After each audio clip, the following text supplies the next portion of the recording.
নেতা আমাদের একটা, সেটা হলো খায়রুল ভাই। চলেন তো দেখে আসা খায়রুল ভাইয়ের সংক্ষিপ্ত জীবনী। ইউনিভার্সিটিতে বিএ বিএসএস দিছি।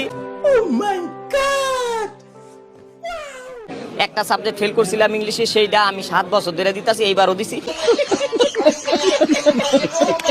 তবে এবার 100% ইনশাল্লাহ পাস করব।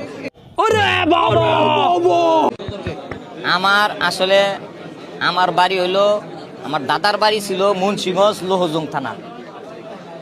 মুক্তিযুদ্ধের পরে আমার দাদার বাড়ি ভাঙ্গে গেছে পদ্মায়। ভাঙার পরে আমার আব্বা সরকারি চাকরি করতো, বিভিন্ন ডিস্ট্রিক্টে থানায় সরকারি কোয়ার্টারে বড় হয়েছি। সবই বুঝলাম খায়রুল ভাই, তো আপনি রাস্তায় রাস্তায় কি করেন? না মানে এমনি প্রশ্ন করলাম আর কি।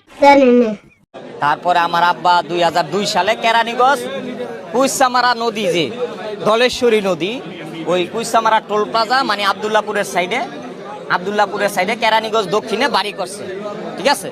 ওইখানে আমরা এখন আছি। আর মেহেদিগঞ্জ হলো আমার নেতার বাড়ি, 2 নেতার বাড়ি, 2জনই এমপি ক্যান্ডিডেট। আমার পরিবারে বাবা মা আছে বাড়িতে, এখন আছে ভাই বোন 4 জনই বিদেশ, 1জন পর্তুগাল, 3জন দক্ষিণ কোরিয়া, আর আমি বড়। আর বড় বোন 2জন বিবাহ দিছি, আপন ভাই সব, কোনো আমার সৎ মানে। আর পড়াশোনা হাবিবুল্লাহ বাহারে